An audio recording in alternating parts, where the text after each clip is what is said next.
요나서 2장 1절에서 2절 말씀. 요나가 물고기 뱃속에서 그의 하나님 여호와께 기도하여 이르되 내가 받는 고난으로 말미암아 여호와께 불러 아뢰었더니 주께서 내게 대답하셨고 내가 수올의 뱃속에서 부르짖었더니 주께서 내 음성을 들으셨나이다. 오늘 요나에 대해서 함께 은혜를 나누시기를 원합니다. 여러분, 유대인들이 속죄일만 되면 계속 읽는 성경이 있습니다. 그게 바로 요나서예요. 요나서. 유대인들은 속죄일 때마다 요나서를 몇 번에 걸쳐서 계속 읽습니다. 왜 그러냐면 이 요나서에 등장하는 이 요나라고 하는 사람은 2번 기회를 얻은 남자이기 때문에 그렇습니다. 굳이 이렇게 얘기하면 남자에겐 2번의 기회가 필요하다 이렇게 얘기할 수도 있고, 하나님은 오늘도 우리에게 2번의 기회를 주신다. 이 2번은 two time을 이야기하는 게 아니라 여러 번의 기회를 주시고 심지어 우리가 회복할 수 있는 시간들을 우리들에게 주신다라고 하는 것입니다. 이스라엘 사람들이 정말 싫어하는 민족 하나가 있습니다. 그 아시리아라고 하는 민족인데요. 이 아시리아의 수도는 니느웨라고 하는 곳입니다. 요나가 가장 싫어하는 민족, 그리고 가장 싫어하는 도시에 가서 설교하라는 하나님의 메시지가 있었습니다. 지도를 잠시 보여드리면 요나가 살고 있었던 곳은 바로 욥바라고 하는 곳인데요. 이 욥바는 갈릴리 주변에 있는 곳입니다. 그러니까 사실 요나가 살고 있는 그 가장 중립적인 위치에서 하나님은 니느웨로 북동쪽으로 약 500마일 정도에 있는 곳으로 가라고 말씀하셨습니다.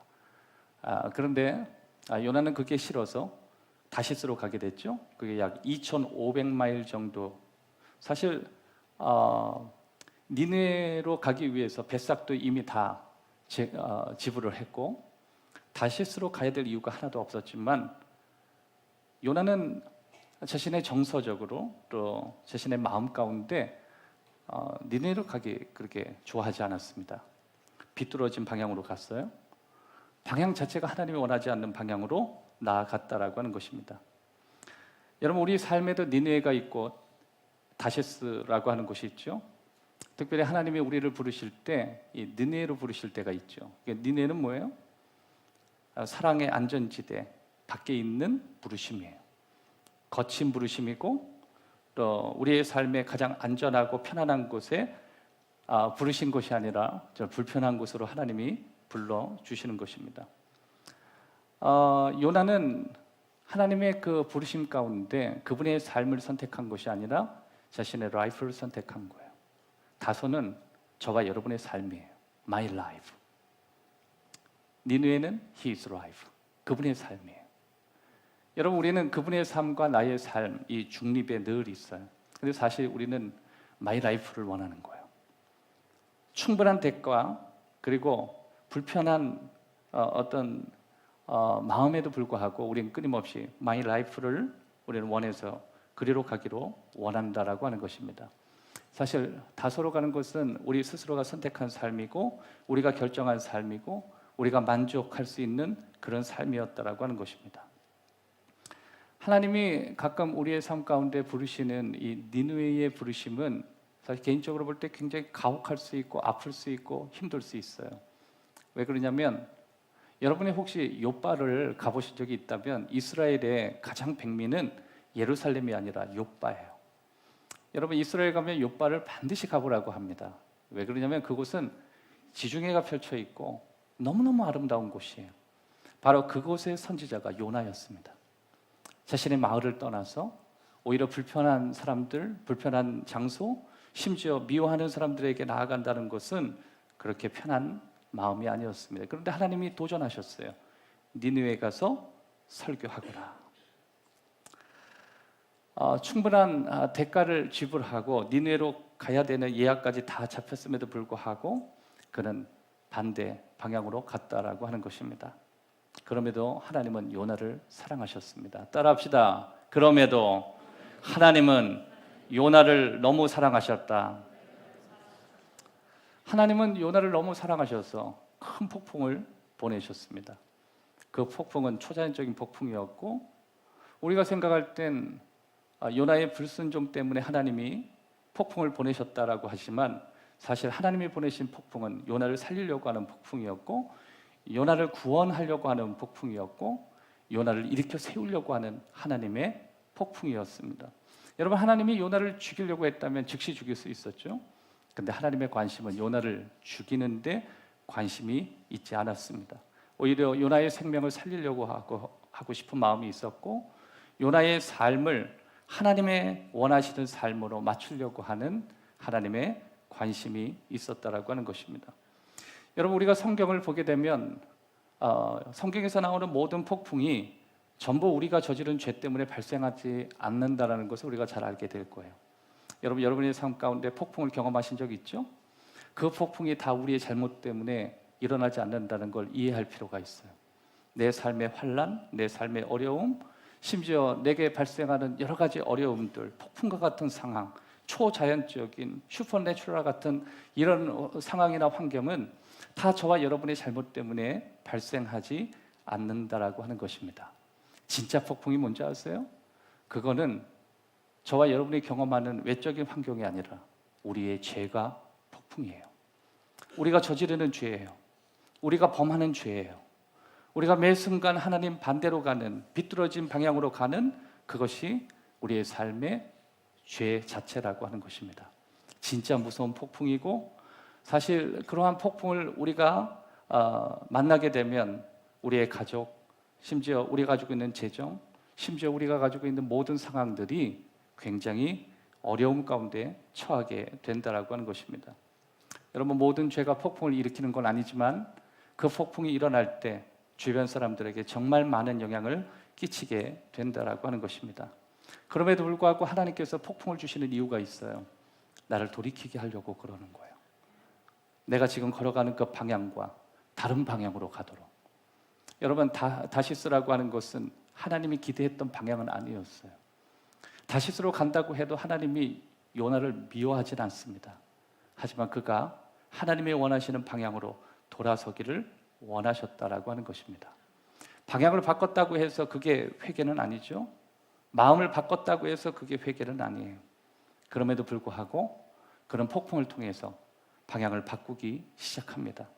여러분, 성경 요나서 1장을 보면 아주 재미난 장면이 발생하는데, 다시스로 가는 요나의 배 안에서 일어나는 해프닝이었습니다. 그곳에 있는 여러 사람들은 하나님을 믿는 사람이 한 명도 없었습니다. 심지어 하나님이 누군지도 몰랐어요. 그 가운데 하나님을 알고 하나님이 원하시는 것을 아는 사람은 요나 딱 한 명이었습니다. 근데 놀라운 사실은 요나는 그러한 폭풍 가운데서 기도하지 않았다는 거예요. 그렇게 어려운 가운데서도 요나는 깊은 잠을 자고 기도하지 않았다는 거예요. 그래서 참 재미난 것은 하나님을 믿지 않는 그 배에 있는 선장 포함해서 많은 사람들은 다 기도했다는 거예요. 여러분, 가끔 참 재미난 해프닝 우리가 경험하죠. 믿음 좋았던 나는 기도하지 않는데 오히려 믿음이 약한 사람들은 기도하고, 심지어 하나님을 믿지 않는 사람도 기도하는 경우가 있습니다. 아마 그 배 안에 있는 다른 여타 종교를 가지고 있는 사람은 각자 하나님 앞에 기도했을 거예요. 어떤 사람은 석가 같은 하나님, 어떤 사람은 알라 같은 하나님, 어떤 사람은 각기 가지고 있는 무속적인 하나님께 살려달라고, 폭풍을 걷어달라고 기도했을 것입니다.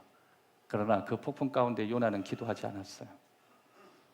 그는 하나님을 찾지 않았어요. 그래서 결론은 요나를 배 밖으로 던지게 되는 사건이 벌어졌습니다. 요나는 배 밖으로 던져지는 바로 그 순간부터 요나의 회복이 시작된 거예요.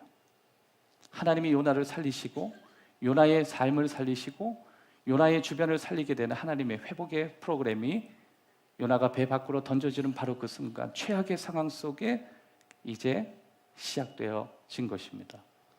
여러분, 놀라운 사실은요, 하나님이 카카오 택시 하나를 딱 준비했어요. 그게 뭐냐면 큰 물고기예요. 이번에 제가 전주에 가니까 우리 젊은이들하고요 카카오 택시를 많이 탔거든요. 야, 카카오 택시 너무 좋던데요. 목사님, 3분 후에 택시가 도착합니다. 그랬더니요 3분 뒤에 택시가 탁 오는 거예요. 1분 남았습니다. 그러니까 정말 1분 뒤에 탁 와요. 세상 너무 좋아졌다. 어떻게 이렇게 카톡만 하면 차가 우리 앞에 탁 준비하고 대기했을까? 저는 오늘 요나가 물에 던져지는 바로 그 지점, 거기에 하나님께서 카카오 택시 아들 딱 준비했는데 물고기를 준비한 거예요. 따라합시다. 물고기 카카오. 야, 기가 막힌 거예요. 물고기 카카오. 여러분 생각해 보세요. 물고기도요, 너무 황당하지 않았겠어요? 물고기는 원래 때를 지어서 다닙니다. 앞으로 가요. 직진합니다. 백 잘 안 합니다. 물고기는 그냥 때를 지어서 가요. 등치가 얼마나 컸겠어요? 사람을 한 번에 먹으려고 하면요, 그 물고기는 보통 큰 물고기가 아닐 거예요. 근데 하나님이 지정하셨습니다. 물고기가 자기는 왜 그런지 모르는데 앞으로도 안 가고 뒤로도 안 가고 그 지점에서 계속 머물러 있는 거예요. 이건 완전히 카카오예요.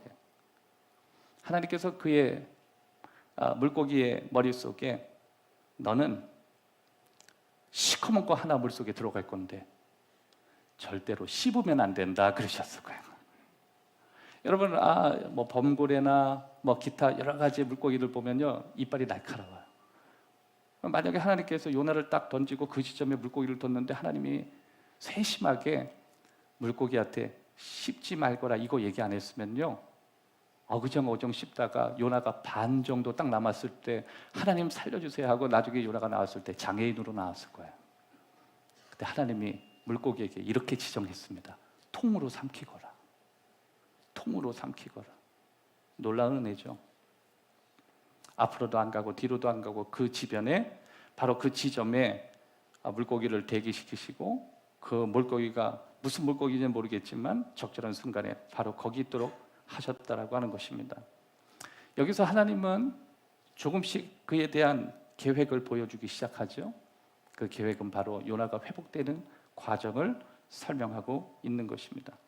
여러분, 하나님께서 이런 이벤트를 많이 펼쳐주셨어요. 여러분, 저와 여러분의 삶 속에 주시는 여러 가지 사건들이 있죠.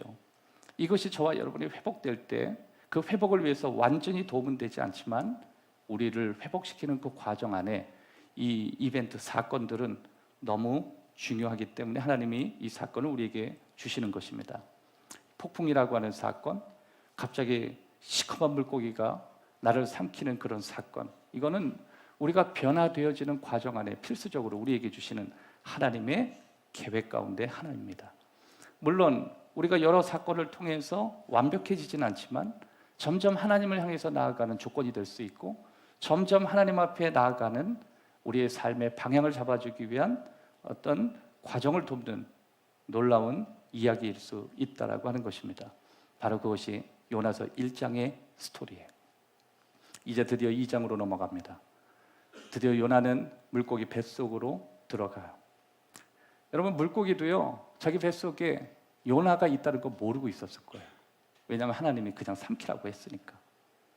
물고기도 뱃속에 들어가 있는 존재가 누군지 모르고, 요나도 하나님이 가르쳐 주셔야 알지, 물속에 던져진 것까지가 끝일 거예요. 거기서 필름이 끝났을 거예요. 나중에 하나님께서 너를 삼킨 것이 물고기였다라고 하고, 그리고 너는 물고기 안에서라도 하나님께 보호받았다라고 하는 그 사실이 결정적으로 요나를 바꿔내는 신앙의 계기가 되었을 것입니다. 우리는 이제 2장에서 물고기 뱃속에서 어떻게 요나가 회복의 과정을 겪는지 오늘 바로 그 말씀을 여러분과 함께 나누기를 원합니다. 첫 번째, 하나님은 언제나 우리의 기도에 응답하신다는 거예요. 한번 다 같이 따라합시다. 하나님은 언제나 우리의 기도에 응답하신다. 1절과 2절 제가 읽어드릴게요. 요나가 물고기 뱃속에서 그의 하나님 여호와께 기도하여 이르되 내가 받는 고난으로 말미암아 여호와께 불러 아뢰었더니 주께서 내게 대답하셨고, 뭐라고요? 주께서 내게 대답하셨고, 내가 스올의 뱃속에서, 여기서 이제 스올이라고 하는 것은 지옥이라는 의미를 가져요. 내게 지옥의 뱃속에서 부르짖었더니, 한복판에서 부르짖었더니 주님께서 내 음성을 들으셨다. 여러분, 물고기 뱃속은 뭐예요? 이걸 굳이 표현한다면 막장이에요. 막장. 더 이상 달릴 수도 없고 뛸 수도 없고 갈 수도 없고 피할 수도 없고 그냥 내 삶에 끝났다라고 하는 바로 그 지점. 여러분 그냥 물에 빠진 게 아니에요. 물고기 뱃속에 갇혀져 있는 거예요. 앞으로도 못 가고 뒤로도 못 가요. 옆으로도 못 가요. 사방이 다 막혀 있어요. 그 속에서 기도하였을 때 그럼에도 하나님은 들으셨다요. 아마 정말 스트레스 받고 힘든 환경 가운데 요나가 이렇게 기도했을 거예요. 하나님 도대체 나에게 원하는 게 무엇입니까? 이렇게 기도했을 거예요. 여러분 한번 뒤집어서 생각해 보세요. 여러분이 만약에 폭풍의 한복판에 있을 때도 기도가 나오지 않았는데 이미 내 삶이 다 끝나버린 상황 안에서 하나님이 얼마나 원망스러울 거예요. 더군다나 여러분 지금처럼 조명이 있지도 않고 그냥 물속에 자다가 던져지긴 했는데 물고기가 삼켜버려서 아무것도 보이지 않아요. 아무것도 들리지 않아요. 심지어 여러분 우리가 기도할 때 이렇게 뭔가 받치면 내가 데스크에 이렇게 받치고 있구나 이런 느낌은 기도할 마음이라도 생기죠. 그런데 이게 도대체 푹신한데 이게 뭔지도 모르는 상황에서 기도하는 거예요. 보이지도 않고 느껴지지도 않고 그냥 캄캄한데 정말 캄캄한데 하나님 여보세요? 들으세요? 하나님 그래 내 마지막에 기도라도 원 없이 하고 죽자. 그래서 아마 요나는 이런 기도를 했을 거예요. 내게 원하는 게 도대체 무엇이냐고.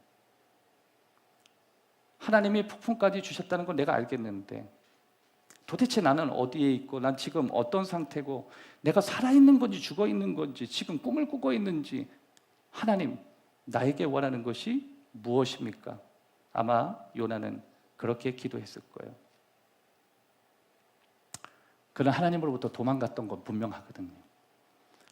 하나님이 원하지 않는 쪽으로 내 삶의 방향을 맞췄던 게 분명했거든요. 자신의 라이프를 원했거든요. 그분의 his life가 아니라 my life예요. 여러분 신앙생활이 뭐라고 생각하세요? my life요? 예, 맞을 수 있어요. 나의 라이프가 아주 중요할 수 있어요. 그러나 우리는 그분의 라이프를 쫓아가는 거예요. 하나님이 원하시는 삶, 하나님이 원하시는 삶의 모습, 하나님이 원하시는 삶의 계획, 우린 그것을 향해서 달려가고 그것의 목적을 갖고 뛰기도 하는 것입니다.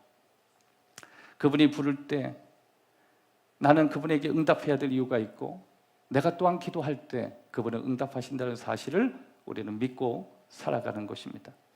그런데 이런 상황에서 저와 여러분이 엉망이 되었을 때 아마 기도에 대해서 이런 생각을 할 수도 있을 거예요. 하나님은 듣지 않을 거야. 하나님 듣지 않을 거야. 여러분 엉망이 되어 보신 적이 있으셔요? 더 이상 앞뒤 좌우 전후가 다 막히고 가슴조차 답답하고 뭔가 아무것도 해결될 수 없는 막장의 드라마가 여러분의 삶 가운데 펼쳐졌다고 느껴지실 때 심지어 나의 신앙조차도 다 망가졌다고 생각할 때 자연스럽게 우리의 마음 가운데 들려오는 것 하나님이 이런 내 모습 가운데 듣지 않으실 거예요. 지금 이런 상황 속에서 하나님은 듣지 않으실 거예요. 이런 생각을 할 거예요. 예, 맞아요. 하나님은 우리가 엉망된 상태에서 무조건 우리의 소리를 듣는다고 하시지는 않으실 거예요. 그럼에도 우린 기억해야 돼요. 하나님은 좋은 사람의 이야기만 들으시는 분이 아니세요. 하나님은 나쁜 사람의 이야기도 들으세요. 하나님은 모든 사람의 이야기를 다 들어주세요. 내가 좋은 상황 속에서 기도해도 하나님은 들으시고 내가 엉망이 된 상태에서 그분께 기도해도 그분은 들으셔요. 그러나 내 삶이 현실로 바뀌어지고 내가 원하는 것을 이루기 위해선 야고보 기자는 이렇게 얘기했습니다.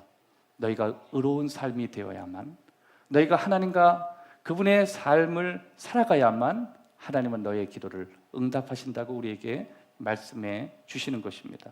시편 107편 10절 이하의 말씀을 보면 사람이 흑암과 사망의 그늘에 앉으며 공고와 쇠사슬의 매임은 하나님의 말씀을 거역하며 지존자의 뜻을 멸시합니다. 무슨 뜻이에요?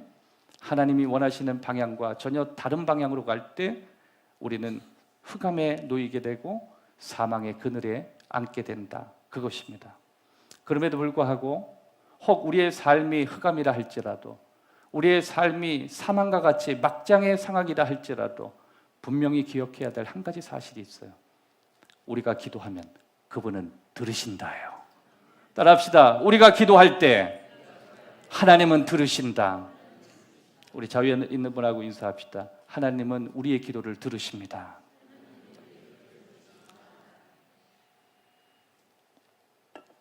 여러분, 우리의 기도가 착하기 때문에 하나님이 응답하시지 않아요. 우리가 착하기 때문에 우리의 기도를 들으시는 분이 아니에요. 우리가 선하기 때문에 하나님은 우리의 기도를 듣기로 하시는 분이 아니에요. 그분이 선하시기 때문이에요. 그분이 좋으신 분이시기 때문에 그런 거예요. 저와 여러분의 기도가 아름답고, 저와 여러분의 기도가 유창하고, 심지어 저와 여러분의 기도의 내용이 아름답기 때문에 우리의 기도를 들으시는 분이 아니세요. 하나님이 좋으시기 때문에 들으시는 거예요. 하나님은 선하시기 때문에 들으시는 거예요. 하나님은 겸손하시기 때문에 이렇게 무너지고 망가진 우리의 기도를 언제나 어디서나 들으시는 것입니다. 그것이 물고기 뱃속이라 할지라도 듣는 것입니다. 여러분, 지금 여러분의 상황이, 내가 지금 이런 상황에서, 내가 이렇게 무너진 상황에서 기도한들 하나님이 들으실까? 대답은 들으신다예요. 내가 지금껏 연초에 하나님을 바라보고 달려왔던 걸음이 하나님과 반대로 달려왔고, 심지어 다시스로 달려갔고, 심지어 물고기 뱃속에 빠져있는 상황 속에서도 하나님은 과연 내 기도를 들으실까? 대답은 들으신다예요. 여러분의 가정이 다 깨져버리고 여러분의 신앙도 다 깨어져 버린 상태에서 무늬밖에 없는 내 신앙의 모습으로 하나님을 바라보면서 하나님이라고 한다면 그분은 내 소리를 들으실까? 예, 사망과 흑암이라 할지라도 그분은 들으셔요. 하나님이 선하시기 때문에, 하나님은 좋으시기 때문에. 그래서 우리가 복음성가 중에 그런 거 있잖아요. 주만 바라볼지라, 주만 바라볼지라. 우리 한번 찬양 한번 부르기를 원합니다. 하나님의 사랑을 사모하는 자, 하나님의 선하심, 주의 모든 것 창조하신 우리 주님이 너를 얼마나 사랑하시는지 하나님께 찬양과 경배하는 자, 하나님의 선하심을 닮아가는 자, 너의 모든 창조하신 우리 주님이 너를 자녀 삼으셨네. 하나님 사랑의 눈으로 너를 어느 때나 바라보시고,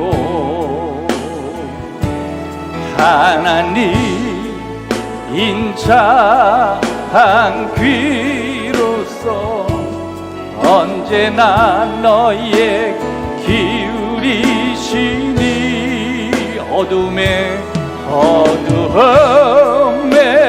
밝은 빛을 비춰주시고, 너의 참 신음에도 응답하시니 너를 어느 곳에 있든 주를 향하고 주만 바라. 우리 처음부터 다시 한번 부르기 원합니다. 하나님의 사랑을 사모하는 자, 하나님의 평안을 바라보는 자, 너의 모든 것 창조하신 우리 주님이 너를 얼마나 사랑하시는지 하나님께 찬양과 하나님의 선하심, 하나님 닮아가는 자, 너의 모든 것 창조하신 우리 주님이 너를 자녀 삼으셨네. 하나님 사랑의 눈으로 너를 어느 때나 바라보시고, 하나님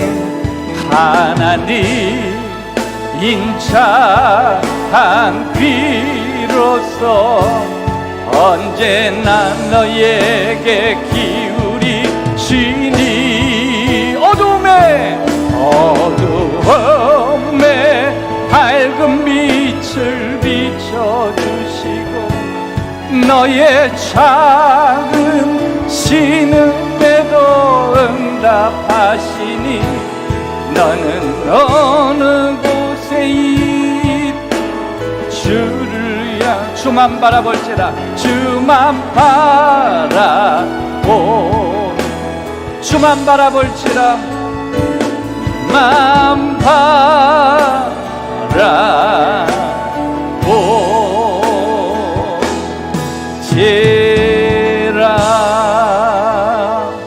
여러분 지금 요나는 착한 상태가 아니에요. 거의 막 독이 가득 차서 나를 어떻게 이렇게 막장까지 몰고 갔는가, 하나님에 대해서 뭐 기도 아니 이게 기도인지 이게 원망인지 막 하나님 앞에 막 풀어내기 시작할 거예요. 여러분 물고기 뱃속에서 조명도 없고 아무것도 없는 상황에서 이게 정말 하나님이 듣고 있는지, 하나님이 아무 말씀도 안 하는 그 상황에서 요나가 지금 뭔가를 막 말하는데 어떤 말을 했다고 생각해요? 머리에는 막 해초 같은 게 막 엉켜져 있고, 그러면서 하나님 앞에 이렇게 기도했을 거예요. 하나님 내가 살았나요? 하나님 내가 죽었나요? 하나님 내가 지옥에 떨어졌나요? 아니면 도대체 나는 어디에 있냐고 하나님 앞에 물었을 거예요. 하나님 나 정말 살아있는 거 맞나요? 근데 여기서 우리는 주목해야 될 것은 요나는 하나님을 불렀다는 거예요. 그리고 하나님은 들으셨다는 거예요. 하나님은 들으셔요. 착한 사람의 기도도 들으시고 엉망이 된 사람의 기도도 들으셔요. 믿음이 충만해서 의로운 사람이 되어서 엘리야와 같이 기도의 능력의 사람의 기도도 들으셔요. 하지만 물고기 뱃속에서 자신의 존재감을 다 잃어버린 요나의 소리도 들으세요. 이유는 우리가 착해서가 아니라 하나님이 좋으셔서예요. 하나님이 너무 좋으시기 때문에 그렇습니다. 여러분 가끔 우리들이 기도할 때 그러면 하나님이 왜 내 기도에 응답하지 않는가? 왜 하나님은 내 기도를 지금까지 거절하셨는가? 우리는 그렇게 물을 수 있어요. 그런데 여러분 그거 아십니까? 하나님이 우리에게 주신 가장 큰 선물 중에 하나는 응답하지 않는 기도라고 하는 것. 한번 따라 합시다. 하나님의 가장 큰 선물은 응답하지 않는 기도다. 다시요. 응답되지 않는 기도다. 네. 여러분 기도하다가 죽고 싶다는 기도 한번 해보셨어요? 전 해봤어요. 하나님 죽여주세요. 이렇게 살 바에야 저 죽고 싶습니다 했어요. 하나님이 저에게 가장 큰 선물을 주셨습니다. 제 기도를 들어주지 않으셨어요. 제 기도에 아니 그러셨어요. 여러분 혹시 누군가를 저주해 본 적 있어요? 하나님 저 사람의 인생을 저주해 주세요. 하나님 저 사람의 인생은 살 가치가 없습니다. 하나님이 아니 그리고 훗날에 저를 바꿔주셨어요. 그때 느낍니다. 저 사람이 저주를 받아서 하나님이 내 기도에 응답하셨다면 저 사람은 어떻게 됐을까요? 여러분 혹시 여러분의 가족에 가장 가까운 사람을 저주해 보셨나요? 기도하면서 하나님 정말 우리 가족이 다 같이 그냥 죽어버렸으면 좋겠습니다. 여러분 그런 기도를 하나님이 들어주셨다면 우리의 인생은 없어요. 하나님의 가장 큰 선물은 들어주시는 것보다도 거절하시는 거예요. 하나님 오늘도 계속 거절하셔요. 아니라고 하는 기도의 제목 가운데는 아니라고 말씀하시는 것입니다. 그럼에도 오늘 저와 여러분의 기도를 어떻게 응답하시는지 두 가지로 여러분과 함께 나누기를 원합니다. 첫 번째, 적절한 때가 아니면 천천히라고 이야기하셔요. 적절한 때가 아니면, 타이밍이 아닐 때는 천천히.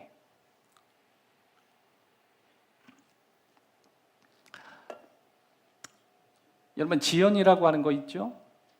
지연된다. 이것은 부정한다는 게 아니에요. 조금 더 내가 자격을 갖추고 조금 더 기다리면 하나님이 적절한 때에 들어주신다는 거예요. 여러분 우리의 기도는 대부분 지연이 많아요. 하박국서 2장 1절 이하의 말씀 보면 내가 내 파수하는 곳에 서며 성류에 서리라. 그가 내게 무엇이라 말씀하시는지 기다리고 바라보며 나의 질문에 대하여 어떻게 대답하실는지 보리라 하였더니 2절 여호와께서 내게 대답하여 이르시되 3절 이 묵시는 정한 때가 있나니 그리고 끝에 뭐라 그래요? 비록 더딜지라도 기다리라 지체하지 않고 이루리라 응하리라. 할렐루야. 더딜지라도 따라합시다. 더딜지라도. 여러분 우리는 타이밍을 잘 몰라요. 여러분 혹시 여러분의 기도 가운데 몇 년 동안 여러분의 기도가 지연되는 기도들이 있죠. 하나님의 타이밍이 아니기 때문에 그런 거예요. 하나님의 거절이 아니에요. 하나님은 여러분의 기도를 잘 거절하기를 싫어하셔요. 그러나 하나님은 잘 지연하십니다. 여러분 저는 이렇게 여러 성도들이 기도하는 내용들을 보면 반드시 언젠가 응답되는 걸 봐요. 그거는 거절이 아니었던 지연이었던 거예요. 여러분의 자녀를 위해서, 여러분의 인생을 위해서, 여러분이 살고 있는 삶의 노후를 위해서 많은 사람들이 오랫동안 기도해요. 그러나 그 기도가 쉽게 응답되지 않아요. 잘 되돌아보면 하나님이 지연하셨던 거예요. 때가 되었더니 하나님은 응답하셨더라. 그것입니다. 여러분 오늘도 하나님께서는요 적절한 때에 우리의 기도가 지연되는 걸 통해서 우리에게 성숙하게 만드시고 우리를 성장시키시고 우리가 준비되는 그 시간까지 우리를 이루기를 원하시는 것입니다. 여러분 어린 친구들이 운전면허증을 원하죠. 아버지가 운전하는 걸 보고 나도 운전면허 따고 싶다 그러고 나도 차를 달라고 했을 때 부모는 지금은 안 돼 이렇게 얘기해요. 어린 친구들은 이렇게 생각할 수 있습니다. 나도 할 수 있다고 나도 운전하고 싶다고. 그러나 그건 거절이 아니에요. 때가 되면 하나님이 그가 운전할 수 있도록 길을 열어주시는 것입니다. 또 한 가지 적절한 때가 되면 가라고 말씀하시는 거예요. 하나님은 안 되라고만 늘 하시는 분이 아니세요. 하나님은 언제나 우리의 인생에 내가 원하는 삶을 향하여 앞으로 가는 것을 반대하시는 그런 분이 아니세요. 정확한 타이밍에 하나님은 가라고 하시는 거예요. 그것을 어디에서 알 수 있어요? 하나님이 요나를 위해서 큰 물고기, 다시 말해서 카카오 택시를 앞에 탁 보내셨어요. 적절한 시간이 될 땐 이제 물 밖으로 가거라 그러셨어요. 물 밖으로 가거라.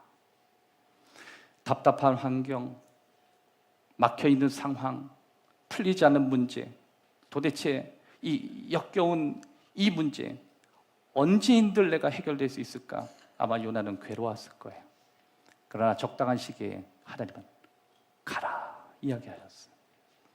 여러분 생각보다 우리의 삶은 하나님의 타이밍이 될 때 정확히 풀어주시고 응답해 주시고 역사해 주시는 것입니다. 하나님이 우리의 기도를 응답하시는 것은 우리가 선하기 때문이 아니에요. 하나님은 언제나 항상 선하셔요. 그래서 언제나 우리를 회복하기를 원하시는 거예요. 그래서 우리는 타이밍을 기다리는 거예요. 하나님을 믿는 거예요. 하나님의 역사를 기대하는 거예요. 그것이 바로 요나가 물고기 뱃속에서 얻은 첫 번째 교훈입니다. 두 번째, 하나님은 언제나 우리에게 필요한 은혜를 베풀어 주신다는 거예요. 요나가 회복되는 것은 노력에 의해서 되는 게 아니죠. 요나는 은혜로 회복됐어요. 한번 따라 합시다. 요나는 노력이 아니라 은혜로 회복됐다. 요나가 왜 자신의 삶을 향하여 달려갔다고 생각했어요? 요나가 느낄 땐 하나님이 너무 작게 느껴지는 거였어요. 자신이 생각할 때 자신의 마이 라이프가 훨씬 멋있게 보이는 거예요. 사실 여기에서 요나가 우상을 숭배하진 않았지만 창조하신 하나님께서는 요나가 무엇에 매달리고 있었는지 정확히 하셨습니다. 요나는 자신이 만든 우상에 매달린 사람이었어요. 하나님의 부르심이 아니라 자기가 원하는 라이프에 매달리는 사람이었어요. 여러분, 가끔 우리는 우리의 삶의 현실에 매달려서 살아요. 그것이 전부인지 알아요. 그래서 우리는 정말 2,500마일을 가더라도 그 대가를 치르더라도 내가 기꺼이 하나님과의 관계를 깨끗이 포기하더라도 내 삶을 찾고 싶어하는 마이 라이프가 있습니다. 하나님은 그 중심을 아셔요. 하나님은 그래서 우리가 얼마나 헛되고 헛된 자기 만족을 추구하는지를 너무 잘 아신다고 오늘 말씀하시는 것입니다. 요나도 바로 그것을 깨달았어요. 2장 8절에 보면 거짓되고 헛된 것을 숭상하는 모든 자는 자기에게 베푸신 은혜를 버렸사오나. 이건 자기 이야기를 하는 거예요. 자기 만족을 갖고 살았습니다. 나는 내가 만든 우상에 매달렸고 내 현실에 매달렸고 내가 원하는 것에 매달려 그런 방향으로 비뚤어진 방향으로 난 달려갔습니다. 그래서 저는 은혜를 잃어버렸습니다. 그런 고백이에요. 여러분, 가끔 우리가 살아갈 때 하나님이 내게 주신 은혜를 잃어버릴 때가 있어요. 근데 왜 우리가 은혜를 잃어버리죠? 내게 베푸신 은혜를 잊어버릴 바로 그 순간이에요. 그런데 요나는 이런 사건을 통해 가지고 하나님이 자신에게 베푸신 은혜, 하나님을 바라보는 마음이 다시 회복되기 시작했습니다.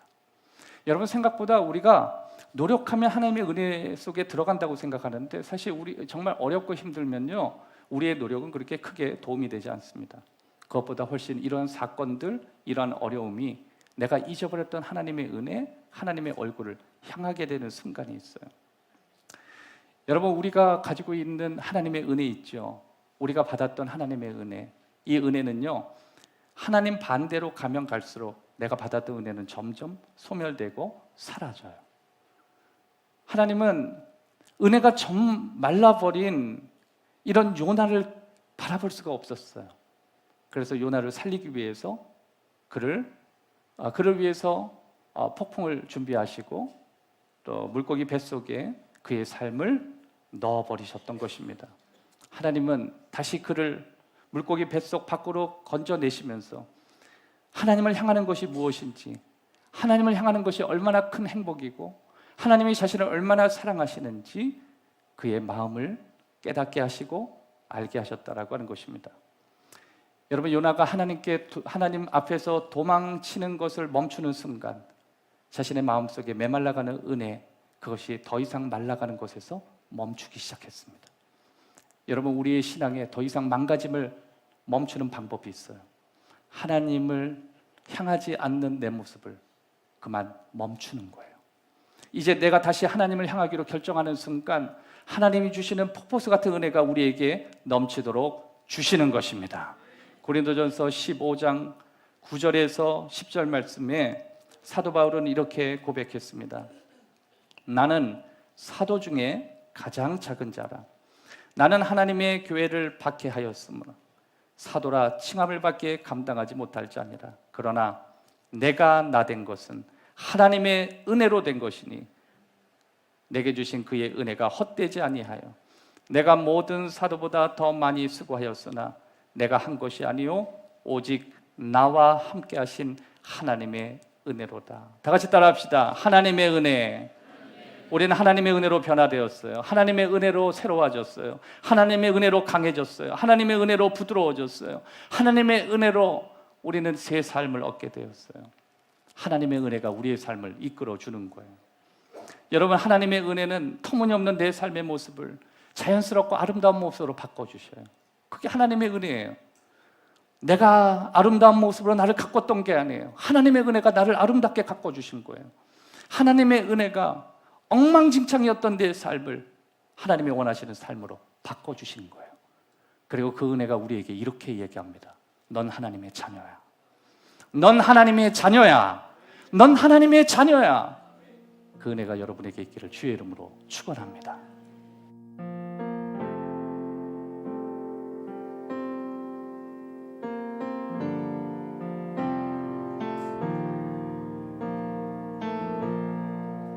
자격 없는 날,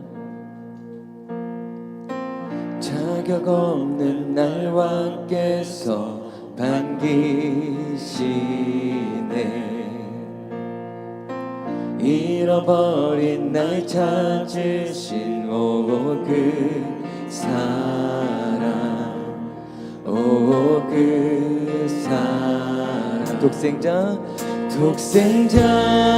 예수 자유케 하네. 주의 자녀라 하시네. 이절로 고백합시다. 내 모든 죄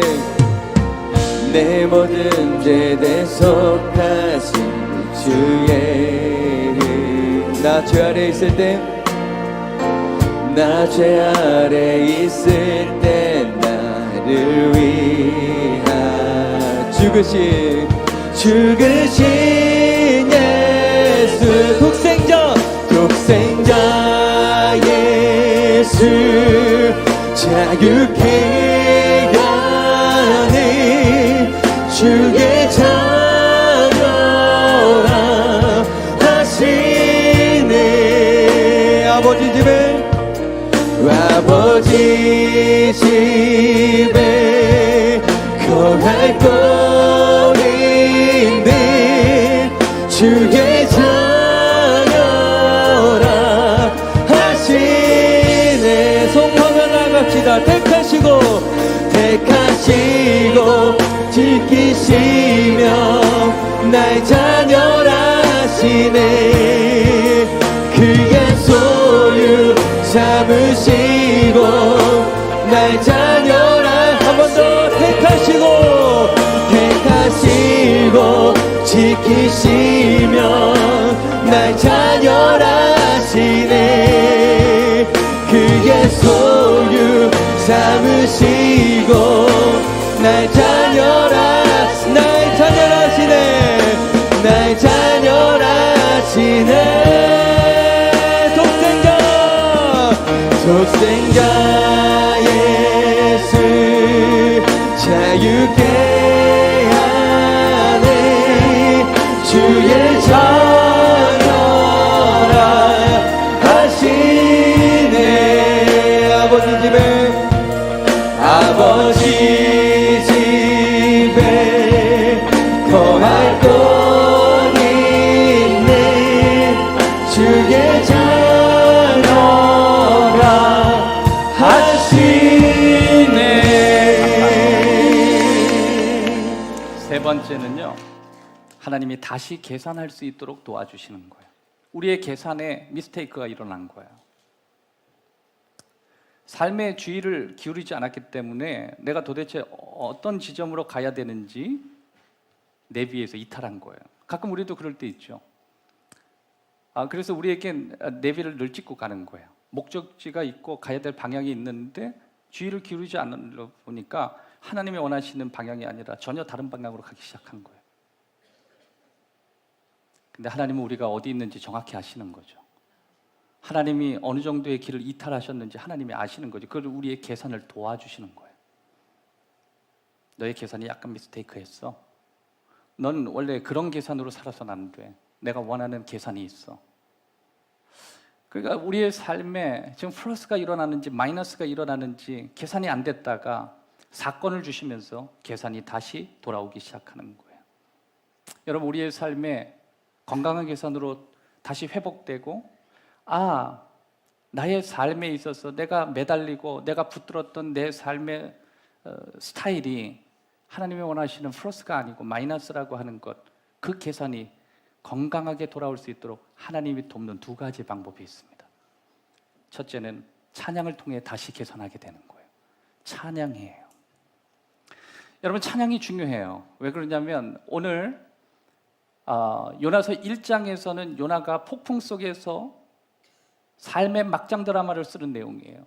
그리고 2장으로 넘어와서 물고기 뱃속 안에서 요나가 기도하고 찬양하는 장면이에요. 여러분, 우리의 찬양이 회복되는 순간 우리의 계산이 회복되기 시작해요. 나 이렇게 사는 게 아니지, 그런 거예요. 그래서 여러분, 교회 와서 여러분이 하셔야 될 게 뭔지 아세요? 찬양의 은혜 받으시는 거예요. 찬양을 부르다 보면 그 가사에서 여러분의 계산을 도와줘요. 그래서 요나의 이야기는 너무 중요한 거예요. 왜냐하면 자신의 삶을 하나님이 도우셨고 하나님이 지금 돕고 계시다는 것을 자신이 찬양을 하면서 다시 계산되기 시작하는 거예요. 여러분, 우리의 찬양은 우리의 삶의 계산을 돕게 될 거예요. 9절 말씀을 보면 요나가 대답하되 나는 히브리 사람이요 바다와 육지를 지으신 하늘의 하나님 여호와를 경외하는 자로다.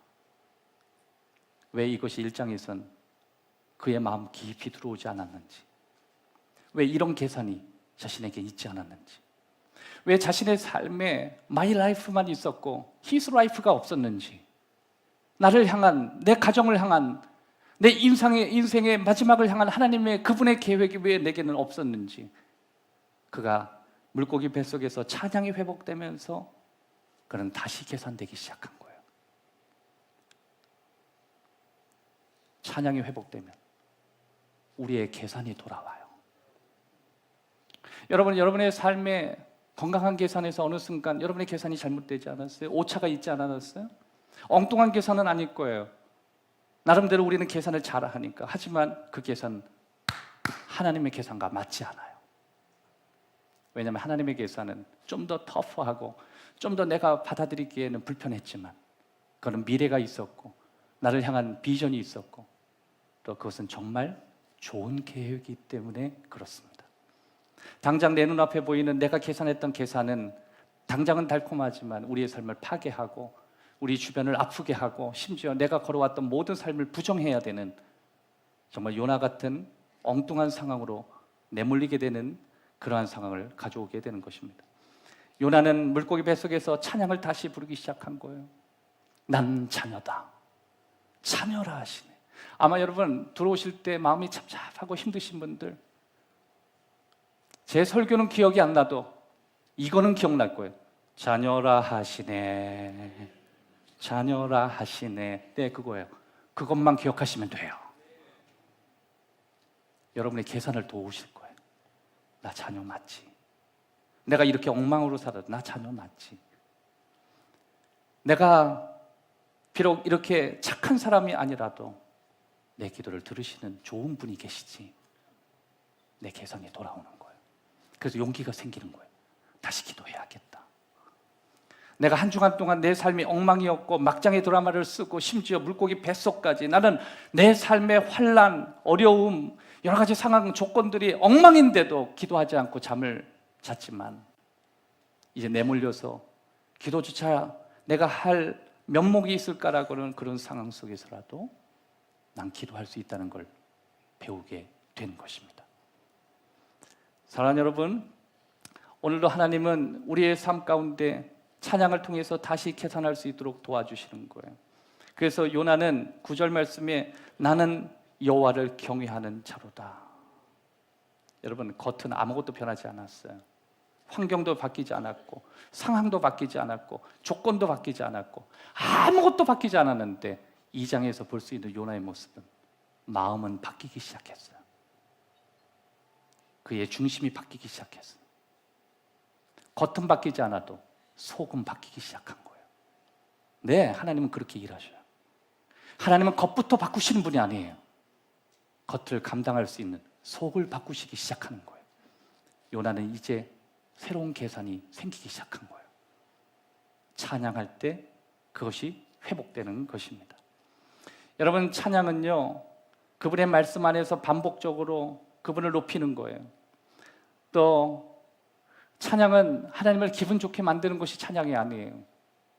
찬양은 하나님을 기분 좋게 하고 하나님을 기분 좋게 하면서 뭔가 좋은 것을 얻는 그런 목적으로 찬양을 하는 게 아니에요.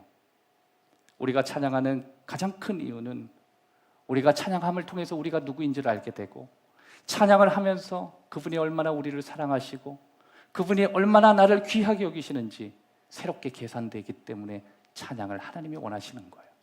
하나님은 우리의 찬양을 원하지 않으세요. 하나님은 스스로도 완벽하셔요. 기꺼이 우리 찬양을 통해서 그분은 인정받아야 하시는 분이 아니세요. 그럼에도 우리의 찬양을 원하시는 것은 찬양을 통해서 우리는 다시 계산되기 때문에 그런 것입니다. 사도행전 16장 25절 이하의 말씀 보면 한밤중에 바울과 실라가 기도하고 하나님을 찬송하며 죄수들이 듣더라. 이에 갑자기 큰 지진이 나서 옥토가 움직이고 문이 곧 다 열리며 모든 사람의 매인 것이 다 벗어진지라. 따라합시다. 모든 사람의 매인 것이 다 벗어지지라. 아멘. 겉부터 바뀌는 게 아니에요. 속이 바뀌니까 주변도 바뀌더라는 거예요. 다 풀리더라는 거예요.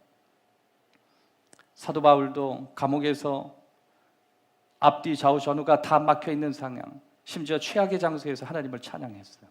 그들이 노래를 부르고 하나님을 높일 때 모든 것이 새로워지고 우리를 묶는 모든 것들이 풀어지는 역사가 일어났던 것입니다. 여러분을 묶고 있는 모든 것들, 그런 것에 묶이지 말고 주님을 찬양하십시오. 그분을 높이십시오. 여러분의 가정에서, 여러분의 삶 속에, 여러분 주변에 있는 사람들과 그분을 높이십시오. 하나님의 놀라운 역사가 일어날 것입니다. 마지막 또 한 가지, 우리의 삶은요, 하나님의 목적에 삶을 드림으로 다시 개선하게 돼요. 하나님의 목적에 기꺼이 내 삶을 헌신함으로 우리는 다시 개선되기 시작하는 것입니다. 그가 대답하되 나는 히브리 사람이요. 여러분, 여기에 그의 삶의 목적이 있어요. 하나님이 히브리 사람을 선택하신 가장 큰 이유가 있죠. 그것은 온 세상에 하나님을 드러내는 거였어요. 이스라엘 사람들은 자신이 하나님의 사랑을 독점하라고 부른 민족이 아니었어요. 그들을 통해서 축복의 통로가 되라고, 그들을 통해서 많은 민족들이 하나님께 돌아오라고 하나님께서 그를 불러주셨습니다. 특별히 요나는 더 그랬죠. 요나는 소명자였어요. 요나는 하나님을 높여야 되는 사람이었어요. 심지어 여러분, 요나서를 보게 되면 말씀을 증거할 때 니느웨 왕으로부터 짐승에 이르기까지 모든 것들이 다 하나님 앞에 다시 리셋되는 놀라운 역사를 우리가 보게 되는 것입니다. 여러분, 우리가 하나님의 목적에 우리의 삶을 헌신할 때 우리가 지금까지 계산했던 잘못된 계산들이 다시 조정되기 시작하는 거예요. 여러분, 목적이 없으면 우리는 결코 완전해질 수가 없는 거예요. 하나님의 내 인생의 목적이 무엇인가를 우리를 계속 발견하는 거예요. 단순히 하나님께서 우리를 회복 자체로 주시지 않으셔요. 내게 부르신 목적을 정확히 찾아야 되는 거예요. 여러분, 다시스로 가서 내가 너를 회복시켜 주시겠다는 게 아니었어요. 하나님이 스탑시켰어요. 너는 다시 니느웨로 가서 너의 목적을 찾아야만 한다. 그가 니느웨로 갔을 때 그는 정말 뛰어난 선지자가 되었습니다. 여러분, 베드로가 예수님을 3번 부인했죠. 엉망이 됐어요. 무너졌어요. 심지어 나는 하나님의 부르심이 아니라 고향으로 내려가서 물고기나 잡겠다라고 자기 연민에 빠져 있을 때 예수님은 그냥 난 너를 위로한다고 하지 않으셨어요. 예수님은 그에게 2가지를 부탁했습니다. 내 양을 먹여라. 그리고 내 양을 보살피거라. 여러분, 그것은 베드로가 받은 목적이었어요. 여러분, 우리는 우리의 삶에 하나님이 주신 놀라운 은혜에 다시 잘못된 계산에서 돌아오는 방식 가운데 하나는 내게 주신 삶의 목적, 하나님 내게 주신 삶의 비전, 이것으로 다시 내 삶을 드리기 시작할 때 우리는 다시 회복의 과정을 밟게 되는 것입니다. 골로새서 1장 16절에 보면 만물이 그에게서 창조되되 하늘과 땅에서 보이는 것들과 보이지 않는 것들과 혹은 왕권들이나 주권들이나 통치자들이나 권세들이나 만물이 다 그로 말미암고 그를 위하여 창조되었고. 여러분, 우리는 목적을 만들어 주신 하나님께 우리는 집중해야 합니다. 우리는 하나님께 매달리는 사람들이에요. 목적은 우리 스스로가 만드는 게 아니에요. 목적은 하나님이 우리에게 주시는 거예요. 우리의 삶은 우리가 결정하는 게 아니에요. 하나님이 우리에게 정하신 목적에 우리의 삶을 집중시키는 거예요. 그래서 우리의 삶의 모든 목적은 하나님께 매달린 곳에서 발견되는 거예요. 다시스에서 발견되는 게 아니에요. 하나님이 우리에게 주신 니느웨에서 하나님 주신 비전을 찾는데, 하나님께서 말씀하시는 음성을 듣는데, 하나님과의 관계 가운데 집착하고 매달리는 그곳에서 우리는 하나님을 발견하게 되는 것입니다. 신약 고린도전서 1장 16절에 보면 사도 바울은 이렇게 얘기했습니다. 내가 또한 스데바나 집사람에게 세례를 베풀었고 그 외에는 다른 누구에게 세례를 베풀었는지 알지 못하노라. 사도 바울은 가는 곳마다 세례를 베풀었습니다. 특별히 스데바나 집 사람들에게 그런 진지한 세례를 베풀었습니다. 그 가정은 바뀌었고 변화되었고 놀라운 하나님의 역사를 경험했어요. 바로 그것이 하나님이 요나에게 원했던 모습이었어요. 요나는 불편한 곳으로 부름을 받았지만 요나의 그 아름다운 터치를 통해서 그 가족이 바뀌기를 원하고 그 민족이 바뀌기를 원하고 심지어 그렇게 밉고 그렇게 저주스러웠던 아시리아 백성들이 하나님 앞에 돌아오는 영광의 장면을 하나님과 요나가 같이 보기를 원하셨던 것입니다. 사랑하는 여러분, 오늘 저와 여러분은 2번째 기회를 얻은 한 남자에 대해서 들었습니다. 하나님이 얼마나 좋으신 분이시냐면 하나님은 언제나 우리에게 기회를 참 주시려고 하신다는 거예요. 우리는 기회가 필요해요. 당신은 기회가 필요해요. 때로는 우리 삶에 엉망이 될지라도, 이해되지 않고 납득되지 않은 상황 속에서라도 우리는 너무 기회가 필요해요. 자, 좌우에 있는 분하고 이렇게 따뜻하게 인사합시다. 우리는 기회가 필요합니다. 혹시 여러분의 배우자가 있다면 여러분 배우자에게 진지하게 이렇게 얘기하십시오. 여보, 당신에게 기회를 줄게. 아마 막 울 거예요. 고마워. 얘들아, 오늘 목사님 말씀 들어보니 네 인생에도 기회가 필요하구나. 너에게 기회를 주마. 얼마나 멋있어. 그게 아버지 모습이에요. 우린 너무 많은 실수를 해요. 우린 정말 요나보다 더 심각한 실수를 할 수도 있어요. 그래서 심지어 하나님께 기도하기도 부끄러울 정도로 우린 그렇게 추락하고 엉망으로 돼요. 근데 그거 아세요? 그렇게 엉망이 된 우리의 기도를 담지 못하실 정도로 하나님은 작지 않으세요. 하나님은 내가 엉망이 돼도 우리의 엉망의 기도를 담아내세요. 충분히 들어요. 도대체 네가 뭔 얘기를 하는지 모르겠다.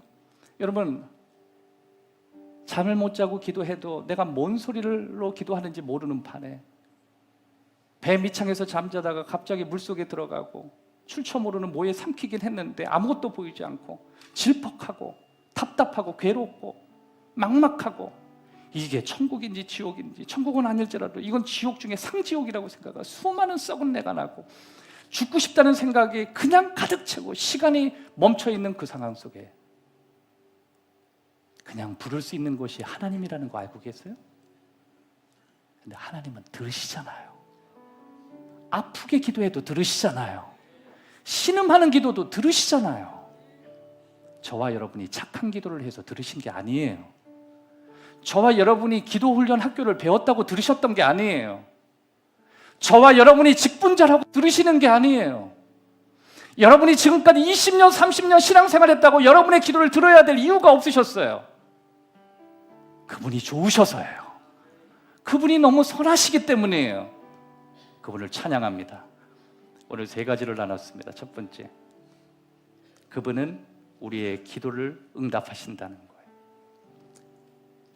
그분은 우리에게 필요한 은혜를 주신다는 거예요. 기꺼이 내게 은혜를 주신 그 하나님께 내 삶을 헌신할 때 우린 다시 개선할 수 있다는 그런 힘을 얻게 됩니다. 가슴에 손을 얹겠습니다. 이 시간에 잠시 한번 통성으로 기도합시다. 하나님, 엉망이 되어버린 요나를 너무너무 사랑하셔서 2번의 기회를 주셨습니다. 하나님, 나에게도 2번의 기회뿐만 아니라 저는 인생을 돌아볼 때 3번, 4번, 5번, 심지어 하나님은 기회라고 하는 그 칸에 비워놓고 네가 나를 부르면 난 언제라도 너의 기도를 응답할 마음이 있다고 말씀하신 하나님, 난 평생 당신을 높이며 살고 싶습니다. 여러분, 혹시 하나님 앞에 좀 더 가까이 나아가야 될 마음들이 있다면 오늘 이 시간 더 잘 들으시는 주님 앞에 기도합시다. 여러분의 가족, 여러분의 상황, 여러분의 조건, 여러분의 마음 어디든지 상관없어요. 기도할 수 있습니다. 기도합시다. 좋으신 아버지 하나님 감사합니다.